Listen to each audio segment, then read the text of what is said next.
So we returned home from a week away yesterday, but it was a bit too busy to film what the greenhouse looked like after having been closed up for a week. So I thought I would do it now. Basically, these French doors are our main source of ventilation when we're home, but when we're away, they're closed. So we rely on this fan up here. Mike's gonna build a shroud for it, but we rely on that fan. And I call this over here the controller. I don't know what the actual official name for it is, but that communicates with this head down here. And that sensor or controller up there reaches whatever temperature you set it at, then the fan comes on automatically. That's how we're using it. So I have it set for when the fan, this airspace up at the top of the greenhouse where that sensor is, not exactly the top, but close enough. When that gets to 93 degrees Fahrenheit, then the fan turns itself on. So that happens less when the doors are open. But if we pivot around past the plants, we can have these windows, which are quite large. We can have these open, and we do leave them open when we're not home. So that provides some airflow. And then this passive vent is the only other airflow for when we're not home. So we keep the doors closed for the critters.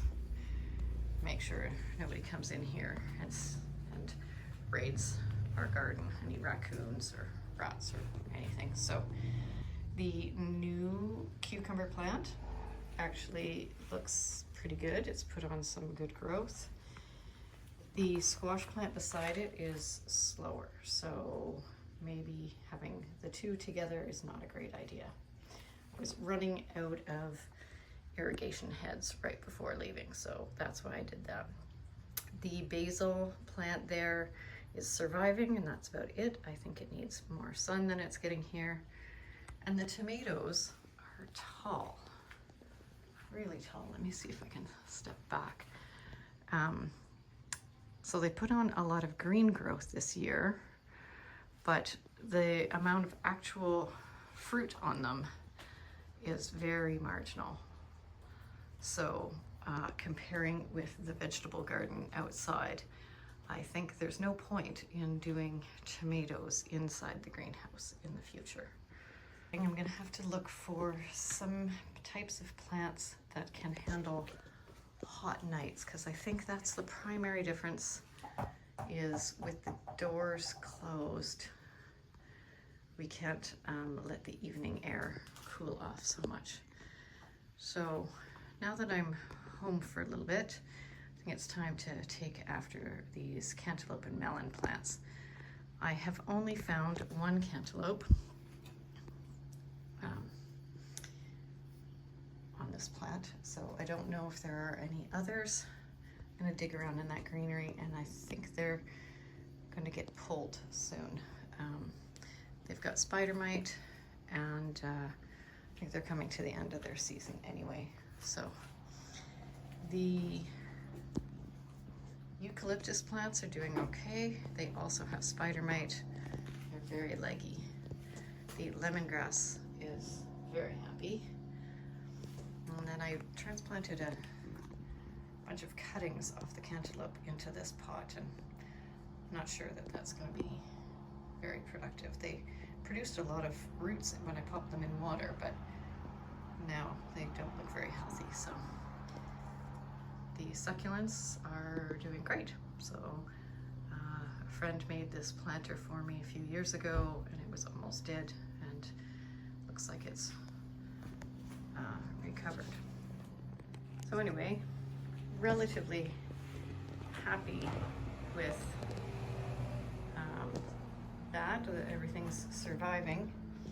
just need to figure out plants that will be more productive in future years.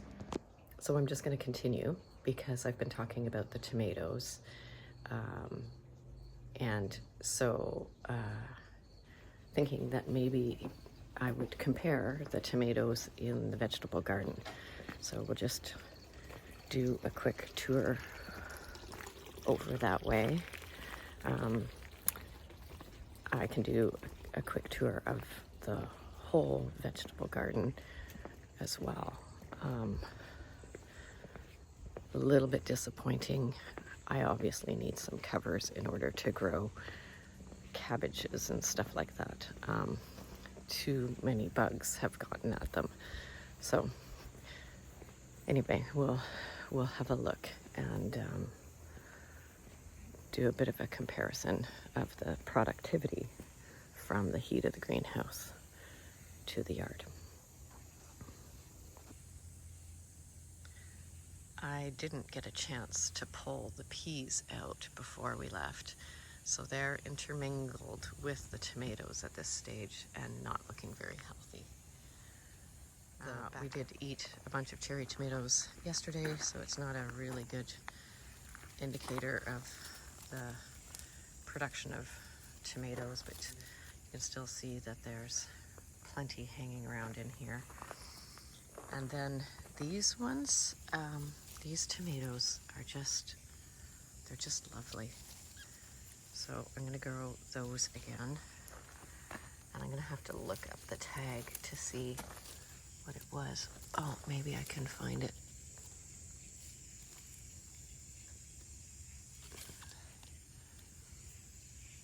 Oh, Cherokee purple. So, delicious. Gonna grow that one again. And then this one has been also absolutely delicious, very productive. Going to have to harvest tomatillos. They've been very productive as well. This is the same plant. Oh, here we go. Here's a tag. This is the same plant as I was just talking about on the other side. And very, very productive and delicious. Sun gold is a star for us, so we'll be growing that again. Lots of fruit, very tasty. Yeah, very happy with those. The Rapunzel cherries we've grown in the past and had great success this year. They're okay. Maybe they're just coming into their own now. I guess we should do this sequentially. So mediocre basil, lettuces are doing all right. Again, we've been away for a week, so I haven't done any weeding. There's some baby chard coming up, which is great. There's some Yakina Savoy that I was hoping would be productive for the fall, so that's great. It's coming up. The celery I transplanted after our last week away. It was in the greenhouse. It seems to have transplanted well. There's some beets that need to be harvested. It's not a great beet year for us. One Aunt Molly ground cherry here is much more productive against the shop. So yeah, must like the heat of that space. Some carrots that are hopefully should be sizing up at this stage. There's lots of peppers buried in here, so that's great. The basil is starting to be the little ornamental hedge I was hoping for along the edge of this box. I put in some Chinese cabbage, but it's getting eaten really badly. So that went in just before we left. And as I say, getting eaten very badly. So more peppers. good. The last greenhouse video, I had leeks and shallots that had been in the greenhouse and were looking a bit surface moldy, and they look like they've transplanted well, so they should do fine for the fall garden. The cabbages, I thinned them out quite a bit, but I think I'll have to grow them under row covers. We're not keeping up with the green onions, so that's too many green onions. Good to know for future. And I should know better, but I left a self-sown tomato in the middle of this mess. So it's growing into the onions. So the onions are looking much better, bulbing up. They are not flopped over yet, so they're not ready. The cilantro seed should be sort of depositing itself, which is what I want. I just want cilantro to keep growing in this location. The sweet peas are just about done, and I should probably pull them, or I'm always going to have sweet peas here. I'm not sure that's what I want, so I better pull them soon. Again, the squashes are meaty ochre this year. This is our best vine. It's got 2 decent-sized ones on it, but that's not great production, so I'm not sure what I did wrong there. The Cinnamon Girl pumpkins are producing a couple of little pumpkins buried in here. So that's kind of fun, even for such a small little vine that doesn't look that healthy. Cucumbers. I think I'll maybe do cucumbers in the greenhouse next year instead of out here. Anyway, I sowed mustard at the base of the squash. I wish I'd done that earlier. So anyway, it's growing, but I should have done it earlier in the season. In this bed I had to take out a number of the cabbages because they were very buggy before we left. And then I told a friend to harvest while we were gone, so it looks like she took some zucchini and tomatoes, which is great. I transplanted out some baby Swiss chard just before we left, and other than being weedy, it looks like it's doing all right. This Swiss chard was already there and is bolted, so that'll have to come out. I mentioned the ground cherries, so we'll head to the back of the shop.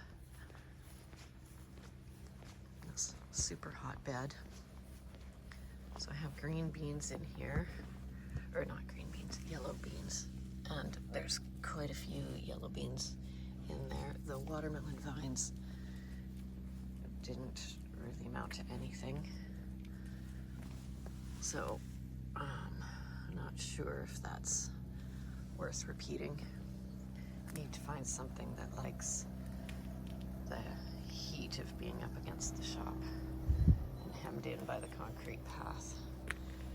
We did get a watering system in here, so it does get water, but you can see the size of the ground cherry plants here, so much larger. I imagine there's probably some ground cherries that are already dropping, but perhaps not. Anyway, it looks like a pretty good harvest. Let's just look in there. No, not seeing any on the ground yet. So anyway, that's the recap. In the garden cut off somewhat abruptly because one of our friends joined me for coffee down in the garden. So I just stopped filming. But just wanted to say that things are looking not bad. And again, we're learning how to manage the garden and summer holidays, even though we've only been doing week-long trips, and in the future we envision being away longer than that. But I think things fared relatively well, and just had an awesome time away with our friends, and are happy to come home and see that the greenhouse and the garden survived, and that the yard is it's looking a little tired for the heat that apparently was that, you know, the weather was quite warm while we were away, even though that wasn't anticipated. So it's just a late summer tired garden at this stage. The flowers are mostly looking a bit bedraggled, and things are relatively overgrown, and I really need to get out and do some weeding. But that's what happens when you leave and go on vacation, and it was well worth it. Looking forward to the next chapter.